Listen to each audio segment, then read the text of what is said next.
Diplomat's Archives. Hidden Stories. This is the 41st story. In our last episode, we showed you a photograph of a certain individual. This man right here.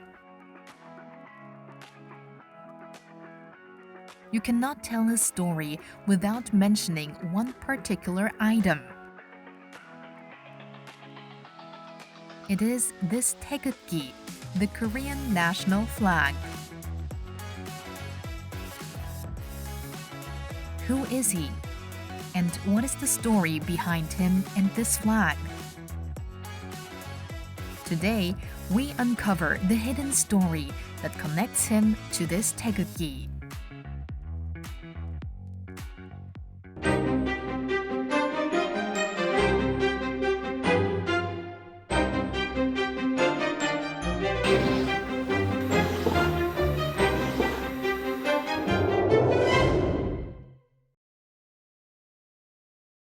His name is 샤를미우스, known in Korea as Taegeukgi. He is a Catholic priest from Belgium. Father Meuse was indeed a Belgian Catholic priest and even auxiliary chaplain in the service at some point of the US Army, and he spent actually many years here in Korea and was attached in the Archdiocese of Daegu.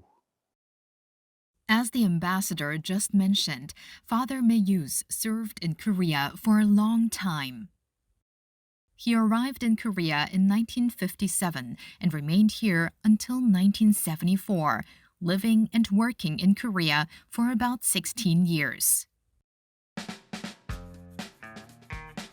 Now, let's take a closer look at who he is. Born in 1909 in Wegnehem, Belgium, he entered Leuven University to study theology in 1932. After graduating from the university in 1933, he joined the Société des Auxiliaires des Missions, better known as SAM. Established in Belgium in the late 1920s, the society focused on recruiting and training priests to support local bishops in mission territories. To learn more about Father Meuse and Sam, we spoke with an expert via video call. I am a professor of Chinese history at Whitworth University. What I specialize in is the history of missions in China.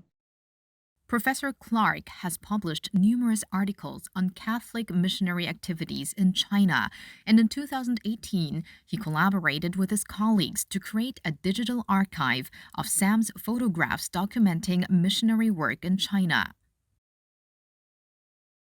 The Société des Auxiliaires des Missions, often called SAM or SAM, they were established largely to promote and to continue the legacy of a very famous Belgian missionary called Vincent Leb. And Leb went to China in 1901 and discovered very quickly that European missionaries dominated Chinese Christian society. For example, Chinese Catholics had to kowtow or ketao when they would visit with a foreign missionary from France or Belgium or Germany. And Leb wanted to liberate China from the sort of authority of these Western missionary bishops. And in 1922, he met a Belgian priest by the name of André Bolland. And Bolland shared a lot of the same interests in empowering Asia that Vincent Leb had. And what happened was they decided to found an order called the Société des Auxiliaires des Missions, which is an order of, or a congregation of missionaries whose job it was to help Chinese bishops. And so, Father Leb and Father Bolland founded the Société des Auxiliaires des Missions, and from 1930 they began dispatching missionaries to China. Believing that the Chinese Catholic Church should grow independently without relying on Western missionaries, they actively supported Chinese bishops and helped the Church develop self-sufficiency. So once Chinese bishops were ordained in 1926, the Samists rushed to China to serve these Chinese bishops, and they became very, very involved, not only involved in serving the kind of Chinese bishops, but also in serving Chinese political activities, such as resistance against the Sino-Japanese, the Japanese invasion in the 1930s. Father Meuse also shared the vision of the SAM, and in 1935 he set out for China. There, he was ordained a priest by Bishop Zhu Kaimin, one of the first local Chinese bishops. To learn more about Father Meuse, our team looked for another expert. As there is very little research on Father Meuse in Korea, finding an expert to speak about him was quite difficult. That was when we met this person. 저는 이제 송명호라고 합니다. Mr. Song Myung-ho is the only researcher in Korea who has studied Father Meuse and published his findings in scholarly articles. 매우사신부가 이제 원래는 벨기에 신부인데 상하이에 와가지고 거기서 이제 중국어를 이제 자기가 배우고 싶다 하니까 축하임이라고 이제 주교를 어떻게 또 만나게 됩니다. 주교가 기특하잖아요. 그래서 중국 말부터 역사, 문화 다 배우자. 다 가르쳐 줬어요. 그리고 이제 그러다 보니까 그래서 이제 한 2년 동안, 1935년, 36년 동안 2년 동안에 정이 들고 공부도 엄청 많이 했대요. 맹자 논어도 다 배울 정도로 공부를 많이 했다고 그러거든요. 그래가지고 1936년 12월 25일 날 축하이면 그 주교가 신부 서품을 해줘요. 매우사 신부한테. 그런데 그날 매우사 신부가 중국을 기하려 해. 중국인으로. 나 중국인이 되고 싶다. 그러니까 중국이 되는 거예요. 그냥 그렇게. As a member of SAM, he carried out missionary work in China, helped the local church become self-sufficient, and devoted great effort to deepening the world's understanding of the nation.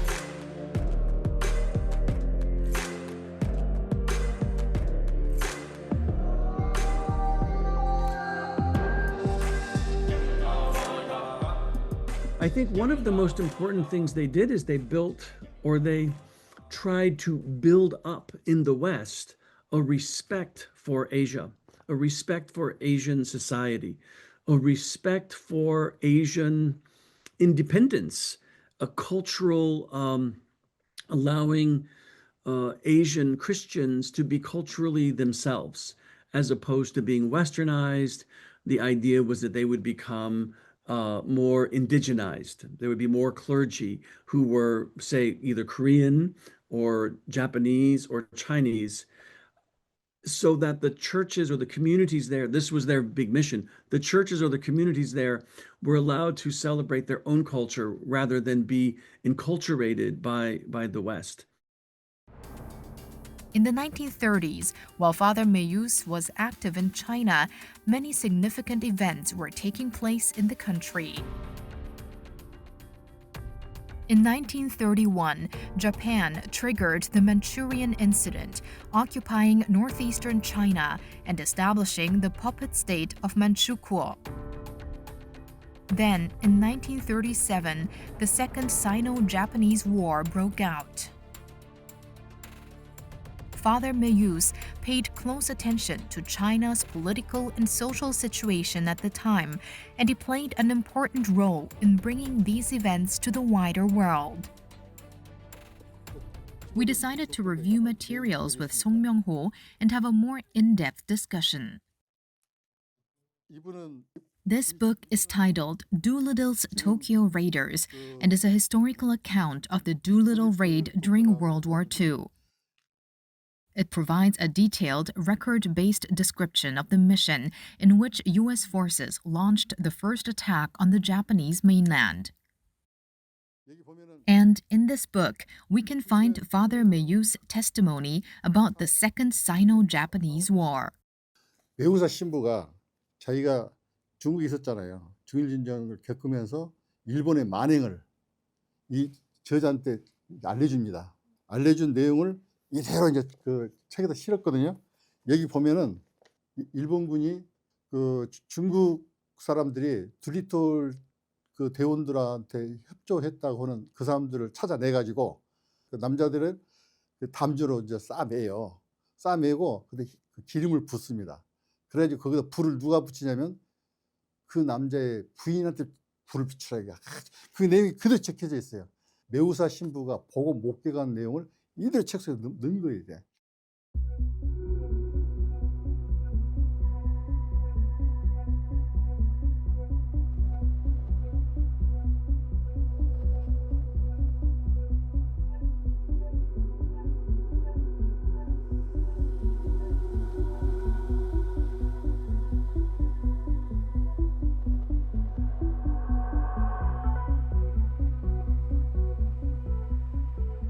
매우사 신부는 평화주의자입니다.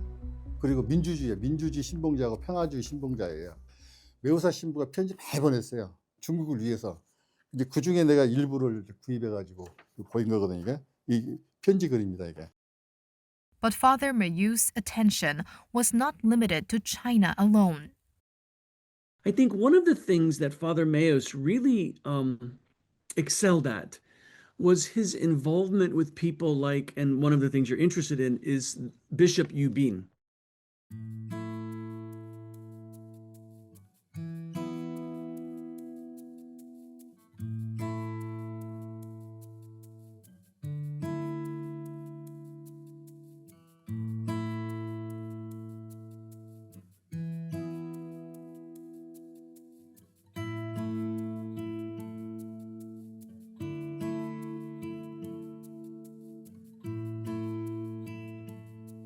Father Meus and Yubin helped people to learn about the situation of the Korean government in exile that was in China. He helped make the world aware that China was a victim of Japanese invasion, that Korea had suffered under Japanese occupation. So those were some of the things that Father Meus really did. He tried to make the world understand better the situation and history of what was happening in China. It's remarkable that Father Meuse also took a deep interest in Korea, which was under Japanese rule. Many Korean independence activists were operating in China at the time, avoiding Japanese surveillance to continue their efforts. Then, could there have been some interaction between Father Meuse and these Korean activists in China? We posed this question to Song Myung-ho. 매우사 신부가 중국에 있으면서 한국에 중국이 임시정부를 차렸다는 거예요. 망명 와가지고. 가서 보니까 일본이 아주 나쁜 나라라는 거예요. 남은 나라를 침탈해가지고 차 뺏어가지고 주권 다 뺏고 그러다 보니까 그 국민이 지금 중국에까지 와가지고 이게 새로운 임시정부를 만들어 활동하다 보니까 그 젊은 신학도가 의분이 찬 거예요, 이게. 그래가지고 이제 그 김구 선생하고 가까워졌는데. Kim Koo. He was one of Korea's leading independence activists. In 1919, after the March 1st movement, the Provisional Government of the Republic of Korea was established as there was a pressing need for an effective political organization to pursue independence. Kim Koo joined the Provisional Government of the Republic of Korea in its early days and actively worked with it. After the government moved to Chongqing in 1940, he became its premier. As premier, he worked tirelessly to promote diplomacy, strengthen the Korean Liberation Army, and unite the Korean people, all in pursuit of Korea's independence. Even under the strict surveillance of the Japanese authorities, Kim Koo devoted his entire life to Korea's independence. That his path crossed with Father Meuse is truly remarkable. 그래서 이제 그 김구 선생하고 그 우빈추교가 이제 소개를 해가지고 김구 선생을 만났는데, 그때 임시정부에서 사람을 만난다는 건 함부로 만나면 안 돼요. 첩자가 있고 밀정이 있잖아요. 그게 만날 수가 없죠. 더군다나 애국인인데 잘못했다가는 그 임시정부가 날아갈 판이잖아요. 밀정해가지고. 근데 이제 몇 번 수차례 만났다고 그래요. 만나고 보니까 김구주석이 이 정도면 믿을만하다. 그래서 제가 속내를 이제 털어내기 시작한 거예요. With the help of Song Myung-ho, our team was able to locate a newspaper article published in 1941. From this article, we could infer that Kim Koo and Father Meuse had been quite close.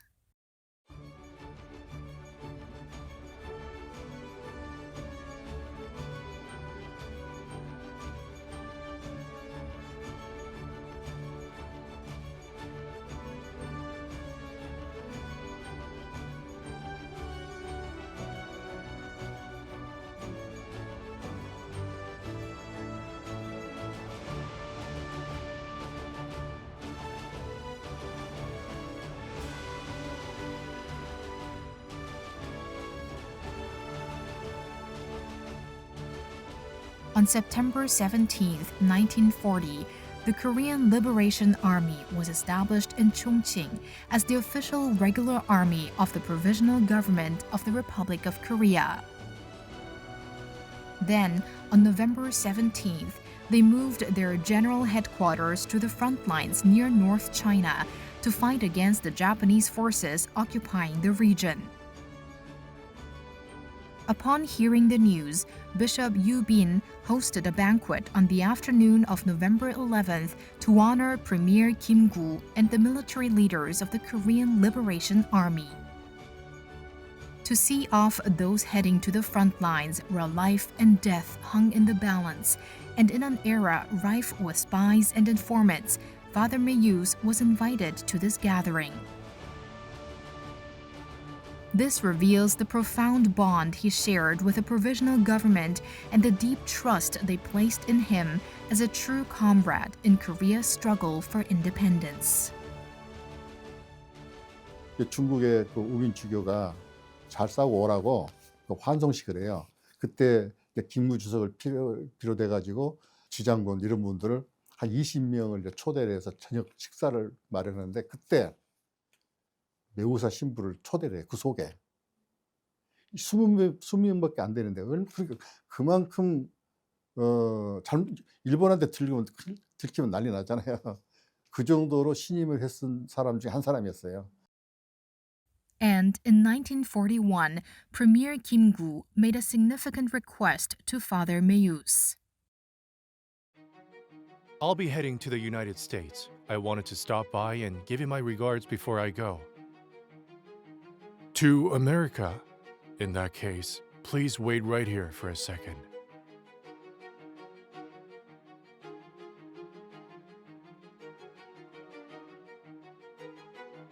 I have a request for Father Meuse. Since you have been supporting our liberation movement with all your heart, I ask that you share these words of righteousness with our fellow Koreans you meet during your travels. If you wish to end the sorrow of a lost nation, and if you desire to enjoy freedom and happiness, devote your strength, your manpower, and your resources to the Korean Liberation Army.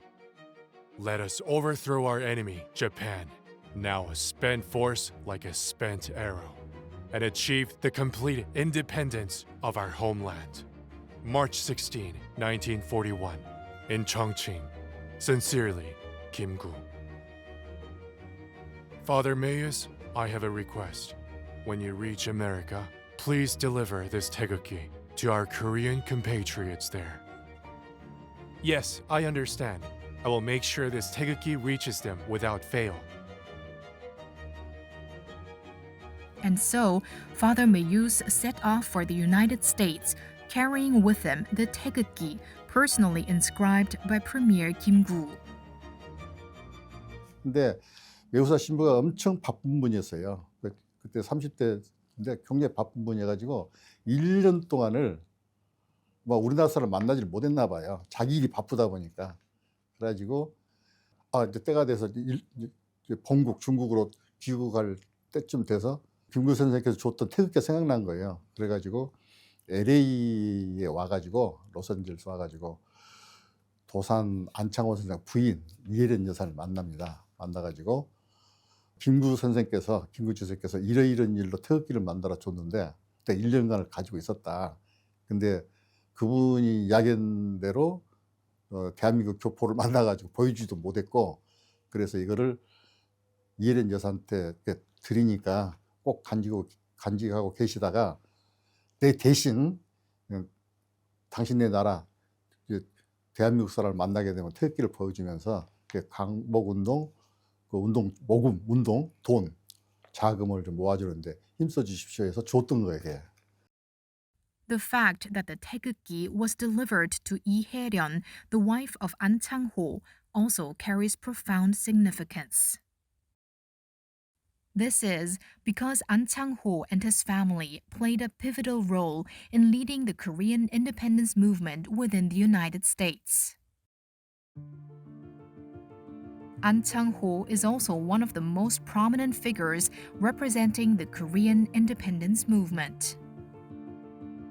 He placed a special emphasis on education and national self-reliance, dedicating his life to the independence of Korea and the future of its people.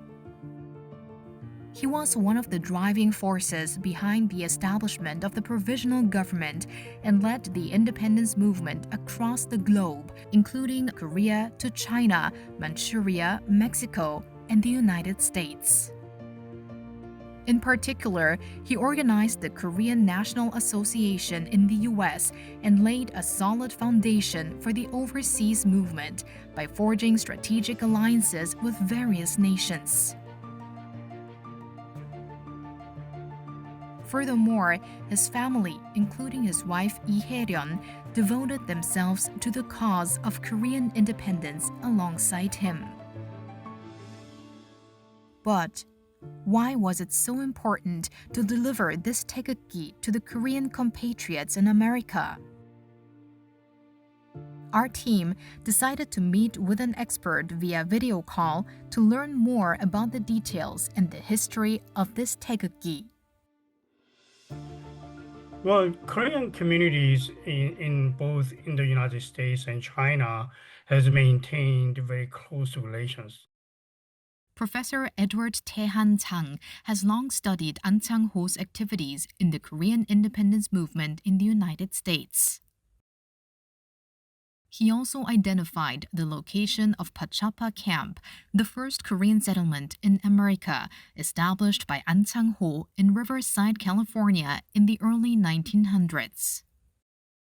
Korean National Association, founded by Dosananchang-ho in 1909, was the main organization that did a fundraising and sent funds to the Korean Provisional Government right after its establishment in 1919s. So they had mutual respect and mutual connection between the two organizations. And after Dosananchangho passed away in 1938, I believe Kim Koo wanted to maintain their relationship by sending Taegeukgi signed by him to Helenan, who is also already well-respected person in Korean American community at the time. As the professor just mentioned, the Korean National Association in the United States, founded by Anchangho, was an organization that played a crucial role in raising funds for the independence movement. The Korean National Association collected funds from Koreans in the United States and Latin America in various forms, including mandatory dues, per capita assessments, and special donations, and sent them to the Provisional Government.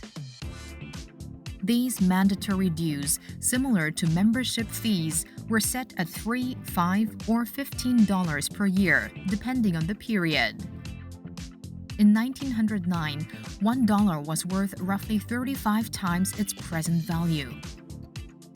Considering that the federal minimum wage in 1939 was 25 cents per hour, $15 amounted to about a week's wages for a worker at the time. I think more than 50% of operational fund of Korean Provisional Government was sent by the Korean American community. So we don't know exact amount, but it's anywhere between $50,000 to over $100,000, which is a lot of money at the time. Remember, at the time, the Korean immigrants in the United States was earning maybe a little more than $1 a day. So, we're talking major sacrifice among Korean immigrant laborers in the United States who most aspiration was independent Korea, and that they wanted to have independent Korea who they can return to. I think that was one of the reasons why Korean immigrants in the United States sacrificed and were dedicated to independence of Korea by supporting fundraising efforts. The year Premier Kim Koo sent the Taegeukgi through Father Meuse was 1941, 3 years after the passing of Anchangho. Following the loss of Anchangho's leadership and influence, Korean independence activists began to face significant challenges in raising funds for the movement.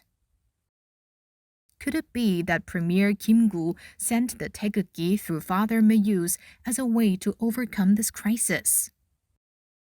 I think Kim Koo was sending signal to Helenan and Korean communities in the United States to continue to support Korean Provisional Government as well as Korean Independence Army guerrilla effort against the Japanese military. So he needed financial support from the United States, Korean communities. So as a symbolism, he sent his Taegeukgi signed by him, and as a sign of respect, not only to Anchangho and Anchangho family, recognition of their contributions and to independence of Korea, at the same time requesting to continue to do fundraising efforts and send funds to China. 그때 우리가 독립운동 할 때는 우리는 무기가 없었잖아요. 그러니까 사람들을 모이게 하고 기합을 시키고 단결을 시킬 수 있는 유일한 수단과 도구는 태극기밖에 없었어요. 그러니까 일본은 무기가 뭐 총도 있고 칼도 있고 그랬었지만 우리는 비무장에 오로지 태극기. 그래서 이제 그때 당시는 이제 태극기만 들면은 모든 국민들이 우리가 독립해야 된다 하는 메시지가 되고 신호가 됐던 것이거든요. 그만큼 그때 중요했었죠. The fact that Father Meuse delivered the Taegeukgi bearing Premier Kim Koo's handwritten message to 이혜련 can also be confirmed through an article in the Sinan Minbo.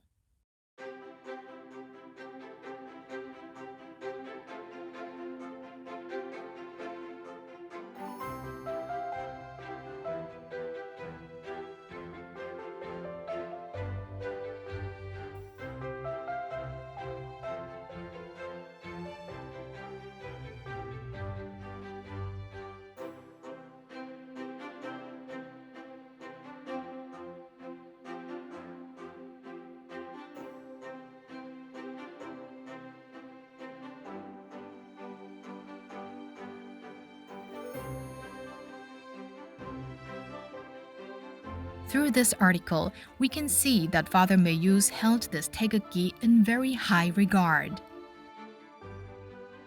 만약에 매우사 신부님이 그 태극기를 뭐 하찮게 알았다든지 그걸 버렸으면 어떻게 될 거예요? 아무 의미도 없었잖아요. 그걸 자기가 꼭 가지고 있었던 거예요, 그냥. 그래서 그 안창호 선생 부인한테 전달돼 가지고 김구 선생의 그 의지, 독립의 의지를 남기게 됐고. The Taegeukgi that Premier Kim Koo entrusted to Father Meuse is now designated as treasure number 2141 and is on display at the Independence Hall of Korea.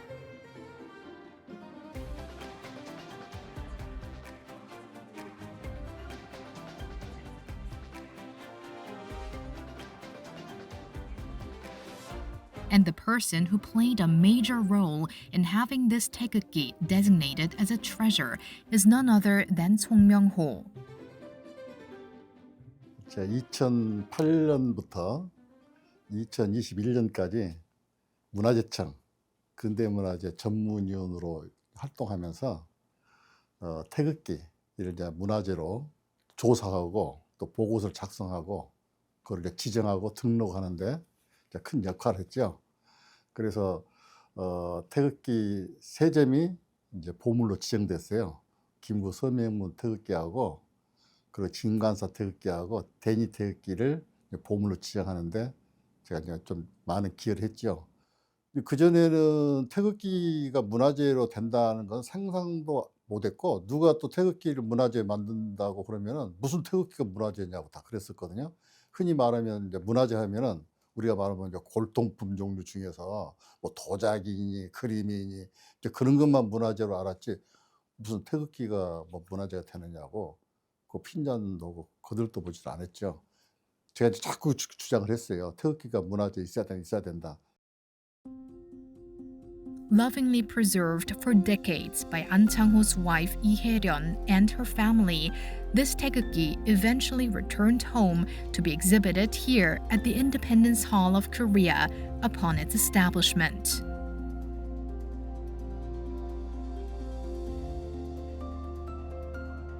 제가 이제 거기를 가서 물론 다른 문화재위원들 같이 가가지고 보니까 첫째 보는 순간에 눈에 그 촉감이 오잖아요. 매우사 신부에게 부탁하고 첫머리가 그렇게 돼 있고 그 내용이 우리 광복에 대한 독립에 대한 의지가 너무 절절한 내용이 적혀 있는 거예요. 그리고 1941년 3월 16일 김구 쓰고 그다음에 도장을 꽉 찍어놨어요. 확실하잖아요. 이건 완전 문화재다. 나중에 보물이 국보도 될 수 있다 생각해서 그때 문화재로 처음 돼가지고 이게 세상에 알려지게 된 것이거든요. 거기는 태극기 한 장이지만은 우리나라 독립의 역사 한 페이지가 딱 담겨 있습니다. 그 태극기 속에는. The Taegeukgi delivered by Father Meuse to I혜련. Looking at this flag, one can truly feel the earnest devotion of the independence activists toward Korea's freedom.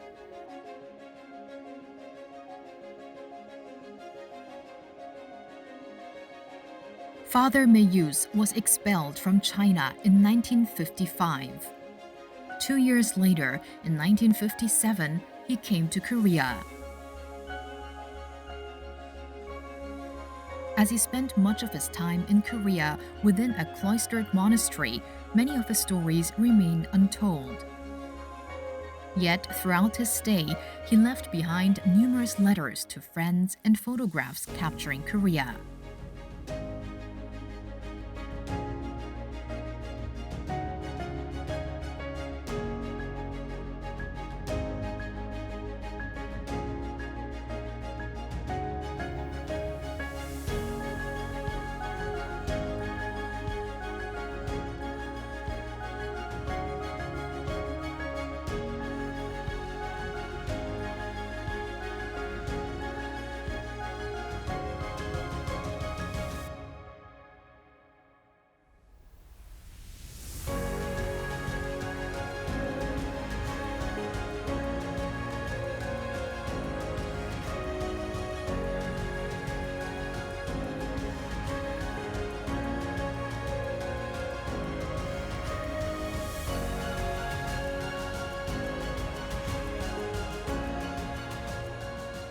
Through the letters and photographs he left behind, we can truly see his deep affection for Korea and its people.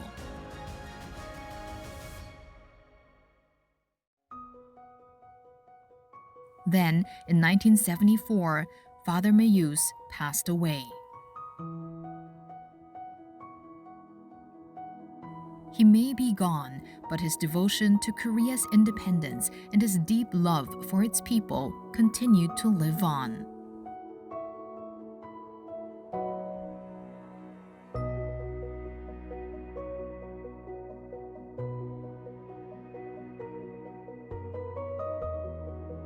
Since Korea and Belgium first established ties 125 years ago, countless individuals, including Father Meuse, have woven together the shared history of our two nations. History has clearly an impact on the present.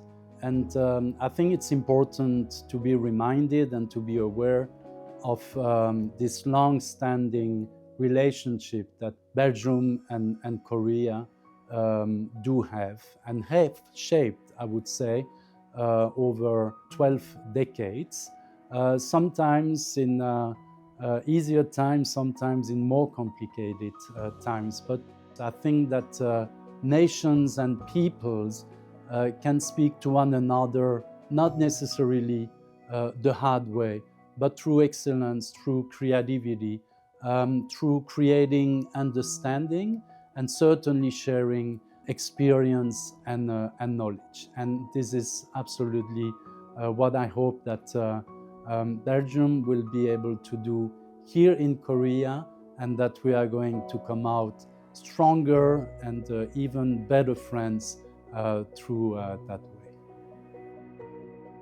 And we hope that today's story of the Taegeukgi, which Father Meuse carried so close to his heart, has shed new light on a hidden chapter in the shared history of our two nations.